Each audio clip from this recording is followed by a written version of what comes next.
Në zonën e Kuçit, përgjatë rrjedhës së lumit të Vlorës, janë vretur sërish shkarje të tokës në segmentin e rrugor, i cili është përfunduar vetëm vitet e fundit. Aksi Kuç-Qeparo, i konsideruar një prej lidhjeve të rëndësishme në zonën e Bregdetit të Jugut, ka shfaqur probleme, të cilat duan dashmën ndryrje riabilituese. Pamjet e filmuara gjatë kësaj teje nga televizioni 6+1 Vlora tregojnë se një pjesë e rrugës, e cila është riparuar më parë, por rreshtit intensive të ditëve të fundit dhe moti i keq kanë bërë të vetën, duke shkaktuar kështu edhe lëvizje të masave të dheut, duke dëmtuar përsëri infrastrukturën. Fal ndryrjes së menjëhershme të strukturave të Bashkisë së Imarës, situata është menaxhuar përkohësisht dhe qarkullimi nuk është ndërprer në disa zona ku për shkak të rreshjeve të kohëve të fundit ka patur problematika në këtë territor.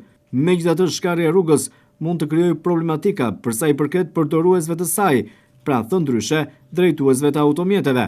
Nga ana tjetër, siç dihet, autoriteti rrugor shqiptar nuk i është përgjigjur Bashkisë së Imarës më parë, edhe pse ka patur shkresa dhe komunikime zyrtare për disa rrugë të cilat janë nacionale dhe që kanë shfaqur problematika, sidomos nga rreshtet e shiut. Ndërkohë, kompania përgjegjëse për mirëmbajtjen e zonës dhe rrugës së lumit të Vlorës duhet të ndërhyjë në ditët në vijim për riparimin e shkarjes dhe stabilizimin e segmentit problematik. Ndërhyrja është e rëndësishme dhe duhet të kryhet menjëherë dhe në mënyrë të shpejtë për të garantuar sigurinë e qarkullimit dhe për të parandaluar aksidentet e mundshme.